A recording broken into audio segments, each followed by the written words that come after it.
ಸಚಿವರೇ, ನಾನೇ ಹೋಗಿದ್ದೆ ಜಯನಗರ ಆಸ್ಪತ್ರೆಗೆ. ಇದೆ ಅದೇ ಹಳೆ ಪಟ್ಟಿ, ಅದು ನಮ್ಮ ಪಟ್ಟಿ. ಅವರು ರೀಸೆಂಟ್ ಆಗಿ ಮಾಡಿರೋ ಕಾಪಿನೇ ಕೊಟ್ಟಿರೋದು. ಅವರೇ ಈಗ ಶೇರ್ ಮಾಡಿರ್ಬೋದು, ಆ ಕಮಿಟಿ ARS ಕಮಿಟಿ ಅವ್ರು ಮಾಡಿರ್ಬೋದು. ಅದನ್ನೇ ನಾವು ಹೇಳ್ತಾ ಇರೋದು. ಜಯನಗರ ಶಾಸಕರು ಹೇಳ್ಬೇಕು, ಅವರೇ ಅಧ್ಯಕ್ಷರು ಇರ್ತಾರೆ ಅದಕ್ಕೆ. ಅಲ್ಲಲ್ಲ, ನಮ್ಮ ಹಂತದಲ್ಲಿ ಅಲ್ಲ, ಒಂದೇ ನಿಮಿಷ ಆಯ್ತು, ಚರ್ಚೆ ಬೇಡ. ನಾನು ಹೇಳುವಂತದ್ದು ನಮ್ಮ ಇರುವಂತ ಮಾಹಿತಿ ಅಲ್ಲ. ಈಗ ಅವರು ನಾವು ಅಧಿಕೃತವಾಗಿ ಹೇಳಿದಿರಿ ಅಂತ ಹೇಳಿದ್ರು, ಸುಳ್ಳು ಹೇಳಿದಿರಿ ಅಂತ. ಈಗ ಸಚಿವರು ಹೇಳ್ತಾ ಇದಾರೆ ನಾವು ಮಾಡಿಲ್ಲ, ಆಸ್ಪತ್ರೆಯವರೇ ಮಾಡ್ಕೊಂಡಿದ್ದಾರೆ ಅಂತ. ಇಲ್ಲ, ಕಂಟ್ರೋಲ್ ಯಾರ್ದು ನನಗೆ ಗೊತ್ತಿಲ್ಲ. ಕಂಟ್ರೋಲ್ ಯಾರ್ದು? ನಾನು ಭೇಟಿ ಮಾಡಿದ್ದೀನಿ, ನಾನು ಸ್ವತಃ ಹೋಗಿ ಭೇಟಿ ಮಾಡಿ ಒಂದು ಗಂಟೆಗಳ ಕಾಲ ಅಲ್ಲಿದ್ದೀನಿ. ಅವರೇ ಲಿಸ್ಟ್ ಕೊಟ್ರು, ಸರ್ ಜಾಸ್ತಿ ಮಾಡಿದ್ದೀರಿ ಅಂತ. ಅಂದ್ರೆ ಆಸ್ಪತ್ರೆಗಳನ್ನ ಕಂಟ್ರೋಲ್ ಮಾಡೋದು ಅಲ್ವಾ? ಅವರೇ ಮಾಡ್ಕೊಂತೀನಿ ಅಂದ್ರೆ ಬೇಕಾಬಿಟ್ಟಿ ಆಗ್ತದಲ್ಲ. ಮನ್ಸಿಗೆ ಬಂದಾಗ ಮಾಡ್ಕೊಂಡಂಗಿದ್ರೆ ಏನು ಸರ್ಕಾರದ ಹಿಡಿತ ಬರ್ತದೆ? ಈಗ ಒಂದು ಜಿಲ್ಲಾ ARS ಕಮಿಟಿ ಒಂದು ಆಸ್ಪತ್ರೆ ಇದೆ, ಅವ್ರಿಗೆ ಕೆಲವೊಂದು ಪವರ್ ಇದೆ, ಸ್ವಲ್ಪ ಜಾಸ್ತಿ ಮಾಡಿ ಕಡಿಮೆ ಮಾಡ್ಬೇಕಂತೇಳಿ ಒಂದೊಂದು ಆಸ್ಪತ್ರೆ ಮಾಡಿರ್ಬೇಕು ಮೋಸ್ಟ್ಲಿ.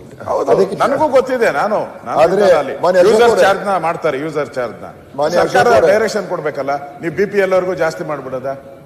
ಬಡವ್ರು ತಾನೇ ಬರೋದು, ಬಡವ್ರಿಗೆ ನೀವು ಜಾಸ್ತಿ ಮಾಡಿದ್ರೆ ಹೇಗೆ? ಎಲ್ಲ ಜಾಸ್ತಿ ಮಾಡಿದ್ರೆ ಕೊಟ್ಟೆ ನಾನು, ಇವಾಗ ಕೊಡ್ತೀನಿ.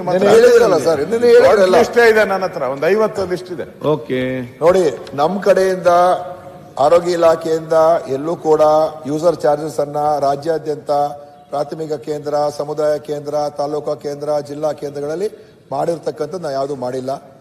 ಕೇವಲ KCJ ಮಾತ್ರ ನಾವೊಂದು ಪರ್ಮಿಷನ್ ಕೊಟ್ಟಿದ್ದು ಅಷ್ಟೇ ಹೇಳಿ. ಅದು ಮುಂದೆ ಬೇಕಾದ್ರೆ ವಿಚಾರಿಸ್ತೀನಿ ಅವ್ರು ARS ಸಮಿತಿ ಏನಾದ್ರು ಮಾಡಿದಾರ ಅಂತ.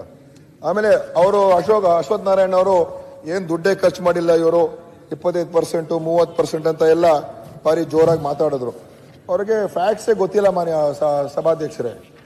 2021-22 NHM ಅಲ್ಲಿ 61% ಅಚೀವ್ಮೆಂಟ್, 2022-23 73%.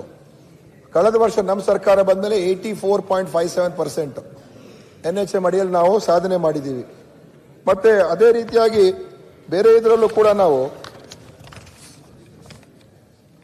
ನಮ್ಮ ಏನು ಅನುದಾನ ಬರ್ತದೆ, ರಾಜ್ಯ ಸರ್ಕಾರ ಅನುದಾನ 21-22 85% ಖರ್ಚಾಗಿದೆ, 22-23 95% ಆಗಿದೆ. ಹೋದ ವರ್ಷ ನಾವು 97.91% ಖರ್ಚು ಮಾಡಿದ್ದೀವಿ. ಈ ವರ್ಷ ಆಲ್ರೆಡಿ ಈಗ ನಾವು 60% ಹತ್ರ ಇದ್ದೀವಿ.